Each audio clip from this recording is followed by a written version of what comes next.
on a beautiful Tuesday night. We hope you've had a great day, and for us, it keeps getting better by the second. Welcome back into Beyond Ringside Live, July 30th, 2013. Fast, steady lane behind the control panel. And ladies and gentlemen, I'd like to welcome in our very special guest at this time, the one, the only, the legendary Jake the Snake Roberts. Mr. Roberts, thank you for coming on BR tonight. No problem at all, man. Can't wait. Looking forward to this, man. What if I could go ahead and jump straight in? One of my favorite promos that you've done over the years included 4 words. And I hope I get this right, and I know I'm about to mess it up. Short trip, bad landing. Yeah. Yeah, you got it. Well, DDT, man. There have been so many different adjectives that have been used to describe a lot of the promos that you've done over the years, whether it be in the NWA Crockett country, in the Fed, back in all the way through the independents. And sure. One of my favorite words has always been cerebral. You make people think, and it's not typical in the world of pro wrestling. No, it's not. And that's foolish because, when you make people think, that means you've got their attention. What helped you to go in that direction as far as your style on the microphone? Well, a part of it was because I got a knee dropped in my throat when I was first starting, and I can't yell. So, as you know, a lot of the wrestling interviews in the past were screamers and yellers and all that, and I just couldn't do it because my voice just quit. And then, I started just thinking about stuff, and I realized, figured out that when somebody yells at me, I don't listen. I don't. I don't think most people do. If you want to get my attention, whisper. If you want to have fun, go into a room of crowded people and yell, blah, blah, blah, blah, blah, whatever, and nobody turns and listens to your bull crap, But if you go into the room and grab one guy and go, psst, psst, I got to tell you a secret. Everybody in that freaking room tries to hear it, Exactly. Those are some bitches. And that's a fact. So for me, doing an interview was I want to get their attention. I want to make them think. And the way I get their attention is by saying something that they've heard a million times, whether it be bump, bump, what's in the closet, or I'm that thing underneath the bed. Things that they're familiar with, things their mind automatically agrees with. And once they agree to what I'm saying, they're going to listen to what I have to say. So from that point, I just take them on a story and then just walk with it and roll them around and dip them in it, and we come out the other side. But the bottom line is I've had them listening the whole time I talked. And when you do that, you've got their attention, and you're going to make them think about, well, should I buy that ticket to go to that show or not? Yes, you should. Definitely should. Now, thanks to the miracles in modern technology, the innovations we've got in television, pay-per-view, and on-demand channels, right. World Wrestling, WWE On Demand, has been running some of the vintage Mid-Atlantic shows. Yeah, Mid-Atlantic and Mid-South and all this stuff, man. It's great for me because what's happened is I'm getting a whole new group of fans. They're finding me. They're, oh my God, this guy's cool. This guy's bad. This guy's got some stuff going on, and they want to see me. So that helps me on the independent circuit and on my autograph tours and stuff because people want to lock into what I'm doing or what I'm saying, and that's the main reason. Well, that's one of the reasons that I'm starting my own podcast and my YouTube channel. It'll be going up in the next week or so, and it's going to be completely different, man, because I'm going to bring you on there. I'm going to give you some of Jake. I'm going to give you some of the independent talent out there because I'm starting my own booking company, if you will, for wrestling. Nice. Guys that are green and getting into the business need a break. What you'll do is you'll send me your stuff, on YouTube. They send it to me or whatever. I get their stuff. I put it on YouTube, and I'm going to critique their match, help them, and the promotions will be able to contact me to book these guys. So there'll be so many promoters and stuff, and people watching my channel, because it is Jake the Snake, that I'll be able to help these guys. Yeah, there's going to be a small fee for putting them on there, but, you know, you throw $100 my way, I put your stuff up on my YouTube channel, it plays, and it plays, and it plays, and it plays. If you want to update it, send me something else. But the nice thing is I'm going to help you.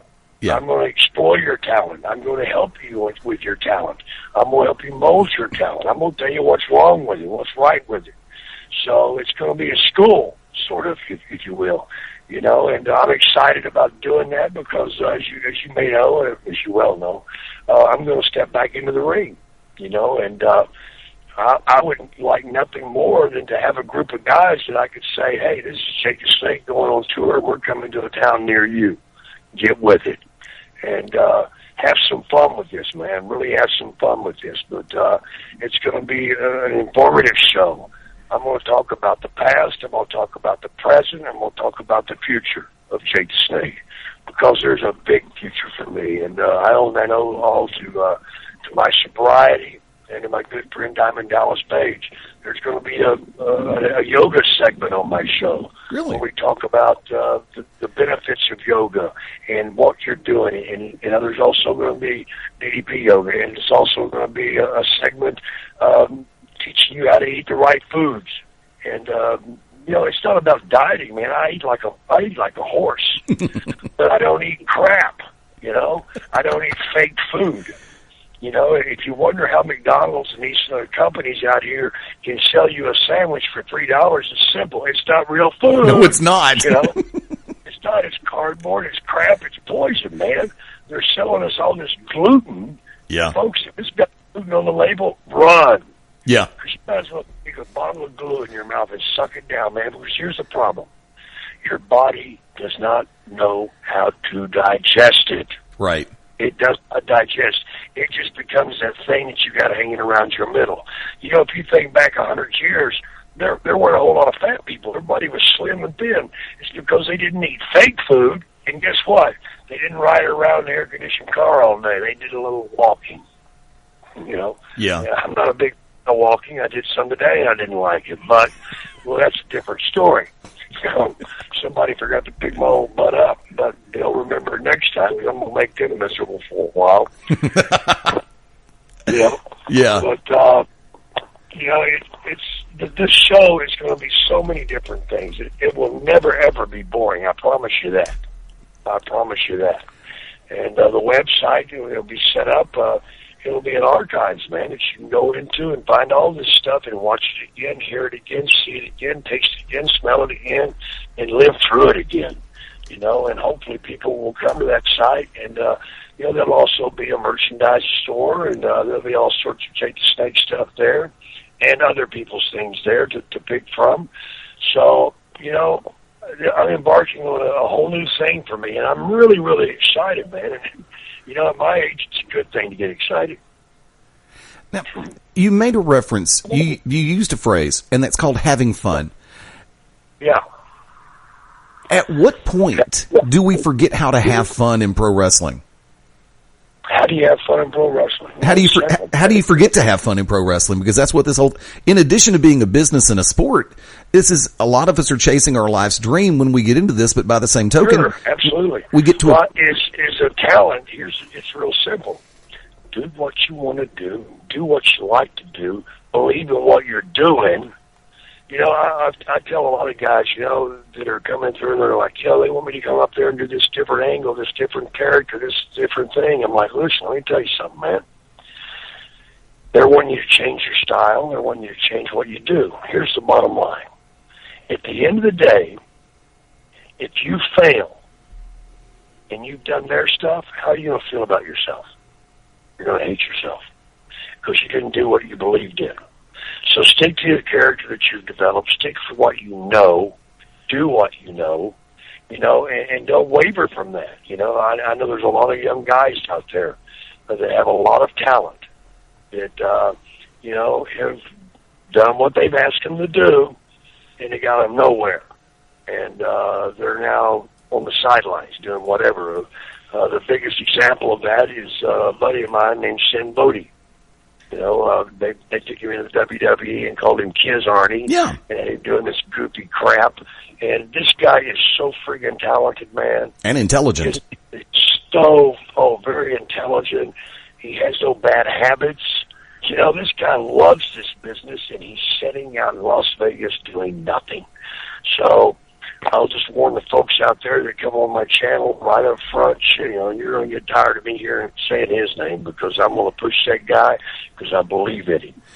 Actually, I can't get tired of that one because, number one, I've watched him work both as far as videos from other shows as well as the WWE, sure, what he did up there. But he's also been with us here on the Beyond Ringside Radio Network before and was a tremendous interview. Love to have him come back on sometime. Oh, great. Well, I'll tell him, man. I'll definitely tell him. There is a question, and this is something that I've really wanted to ask you directly. And I'm sure you've been asked it 100 times. But over the years, you've always heard people talk about it, as in an it factor, the intangibles. Yeah. He's got it, she's got it.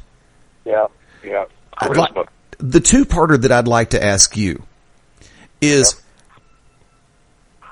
if you can define in your realm, in your world, in your thoughts, what it is. And the second half of the question is, what is the it that you look for when you're looking for new talent? Okay. It's simple, man. It is charisma. And unfortunately, it's not something you can buy. It's not something you can steal. It's not something you can borrow. Either you have it or you don't. It's plain and simple. And you walk through life, and there are people that can walk into a room and they just seem to be a magnet. It's a gift. It's a gift, man. It really is. And there's a lot of performers in the world, and a lot of politicians, people walking the streets have it. And it's just something is there or it's not. And unfortunately, it would be great if you could bottle that stuff and sell it, because, my God, that'd be a top seller. And the second half is, what do you look for when you're looking at new talent? It. Okay. I'm looking for it, and I'm also looking for their work ethic and their desire, but most important, their passion. Do they love what they do? And, man, let's just be brutally honest. When I started this business, I did a lot of shows for $5 and $10. I lost money on shows. I remember working the Memphis territory and having to get my notice. They said, "Well, damn, you just got here." And I said, "Well, I didn't bring enough money to stay. I'm sorry. I got to go home and get a job." And that's the truth. That's the damn truth, man. But, I went home and saved some more money, and I went out again. Till I got my stuff down to where it could draw money and make money, and people desired and wanted me to have me in their territory. But when I first started, I stunk to building out, man. I mean, for the first year and a half in this business, brother, I don't know how the hell I survived. I didn't mind being a referee, because I went out and wound up going to some territories, and I wound up refereeing because I stunk so bad. But I was willing to do that. And by the way, referees are important. Yes. Yes, very much so. Because a good referee is a deciding factor in how well the psychology of a match is truly conveyed, in my opinion. Sure, absolutely. A good referee can help a bad match, and a bad referee can kill a good match. Very true. Now, I was wanting to ask, from your personal experience with DDP Yoga. Yeah.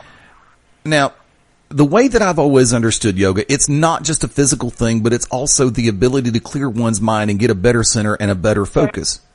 We don't really go there, man. We focus on breathing. Do me a favor, hang tight for a second, folks. We may have lost the connection, so I'm going to go and take a quick 30, and we'll be back on BR right after this. And we are back on Beyond Ringside Live Tuesday night, July the 30th. Fast Eddie Lane being joined by the legendary Jake the Snake Roberts. And put it this way, here's how good this man is. When we lost the connection, by the time that I could turn around to try to redial, he was already calling back in. Well, I don't play no games, man. I committed to this interview, and I wanted to do this interview. So there you go. Actually, right now I'm sitting outside of a gym waiting to go in and work out. and they're going to close here in about 30 minutes. So I'm going to get about 9 more minutes of this interview, and then I'm going to go in and get a 30-minute workout. You got it, sir. Whatever's good for you is good for me. And like I said, it is greatly appreciated. That, man. Right now, it's just working out and staying focused and staying dedicated to my dream, which is going back and being a part of the Royal Rumble. I've heard that rumor. No, it's not a rumor. It's a damn fact, man. Where would you want to come in at if it's a 30-man? Number one. I'd like to come in at number one, and I'd like to win the damn thing. That's where I want to come in at, man. I got something to say, and what I'm trying to, and my thing that I want to say to all the world is, you never, ever have to give up. Bottom line is, guys, 20 years ago, I fell into, a bad time in my life. I'd had some injuries. I started getting on pills and stuff, and then the cocaine, and then I had a relationship fall apart, and I went off the deep end, man. And I gave up everything that I'd worked for, man, and for a drug that numbed me, a drug that made me forget about the pain I was feeling, whether it be mental pain or physical pain. And I stayed in that funk for 20 years. I am Rip Van Winkle, man. Except Rip Van Winkle was fortunate that he woke up and he was fine. Myself, I woke up and I had to look at 20 years of wreckage, 20 years of failure, 20 years of pain and hate and shame. And I chose not to roll over and die, man. And with the help of DDP Yoga and with a good support group, including the WWE, who was paying for my therapy, paid for a rehab for me, I pulled out of it. So the thing that I want out there in front is, look at Jake the Snake. My God, if you can come back from where that son of a bitch has been, don't give up. Don't give up, man, because your children are worth it, your dreams are worth it, and you're worth it. Well, first off, I hope they take you up on the concept of, definitely coming back for the Rumble. Look, for those who thought 750 Central would be the time that I said it, guess what? You win $5 in the betting pool. I mean, I've had the honor of being a part of this industry for over 25 years, and I was a fan long before I ever dreamt of getting into the ring. But for me personally, I see you come out, because mark out moment. When you said yes, you would come on and do the show. Yes, mark out moment for me. I mean, huge pop. Huge pop. Now, hey, man, I appreciate that. I'm glad people still want to see my old ass, because if you didn't, where would I be? Well, there's one other question I really want to hit you with before we start heading for that take it home round. When you're supposed to be typecast, when you're set in motion as a true heel, and you are you're laying out there what you're thinking and what you're feeling and what the front office is thinking is going to be, he's going to get booed out of the damn building. And they turn around and start cheering, and the cheering gets louder. Yeah. The first time you heard that, what went through your head, honestly? Well, I kind of laughed, because I knew what it was. You see, there's a problem. When you go out and perform, whether you're a good guy or a bad guy, and the people believe in what you're doing, and they respect you for what you're doing, and they can't poke a hole in your routine, or they can't poke a hole in your match and say, well, that's not real. That's not real. And you don't do stupid stuff, because that's the biggest problem of the day. Guys go out and they destroy their own credibility in the ring by doing stuff that's just unbelievable, or stuff that's just plain bullshit. Oh, sorry, start bullcrap. It's okay. But that's what they do, and bottom line is, once you destroy your credibility with the fan, you'll never get it back. So, Jake the Snake never went out and hit anybody with a sledgehammer. Jake the Snake never went out and jumped off the top of a cave, because he's not an idiot. And Jake the Snake didn't go out there and do a bunch of moves that are wasted. People believed in what I did. So what happens is you demand so much respect from those people that they say, you know what? I don't like that son of a bitch, but damn, man, he will kick your ass. Damn, if he says something, he's going to do it. So therefore, I gotta believe in him. And you know what? If I'm gonna believe in him and I fear him, I would much rather be on his team. You know? Yeah. They would much rather be on my side of the street because they don't think I'm gonna get beat anyway. So, do you really want to go to an event and cheer for the loser? No, of course not. Was it frustrating? Yes. Yes, it was. Because it cost me a lot of money. Because when I went to the thing and did the thing with Hogan and they started chanting DDT, DDT, that was the end of my run with Hogan. Because they did not want that, the merchandising package split, you know. And that cost me a lot of damn money, man. So shame on you damn fans. I hate you. I'm joking. I understand. Based I on, love the fans, man. I love the fans to death, man. Are you kidding me? they're the reason why we do what we do to a great degree, because they give us. Absolutely, man. I mean, there's no better moment for me, man. Whenever I look out there and I see somebody going absolutely goofy in their chair, jumping up and down, screaming because they forgot everything in their life. They're enjoying that damn moment. So therefore, I've shared that experience with them, and that's what it's all about, guys. All right, last question. Let's go, buddy. You got it. In the 80s, we were classified as everything from blue-collar stars to rock stars. As the 90s moved through, we were rock stars and movie stars. And as the 2000s hit, we were movie stars and TV stars. In the current day and age, in your opinion, where do those, whether it be on the local scene or the national scene in pro wrestling, where do they fall nowadays? I think that there's no boundary. There is absolutely no boundary because here's the thing. If you respect what you do and you respect your product, others will too. So don't go out there and give them a bunch of bull crap. Don't go in there and scream on your interviews. Be damn smart. Go out and perform and show them your package, you know. And, hey, I'll close with this. What do you think those guys are going to do with O'Brien and Cena? Danny O'Brien and Cena. What do you think they're going to do? I'm really hoping that they put Bryan over with the title because I think it would be... Okay, let me tell you where it's going to wind up. It's going to wind up in a tag match. No. They won't be tagged with each other. They'll each have a Bella twin in their corner. Shoot me. That's what's going to happen. Just shoot me. Write it down. Just shoot me. DDT me on broken glass now, please. I'm telling you, it'll happen, man. That way they will be pushed. They'll wind up in the corners and they'll wind up having a match. That way it's going to help push that diva show those girls are doing now. Shoot me. It will help Chris. Absolutely, it's going to happen, guys. You get ready for it. Now I know that we made the. It'll be a situation where the women's belt and the men's belt is on the line on the same match. Barf. I'm sorry, I have to say that, but barf. I got you. I'm just telling you where they're going, guys.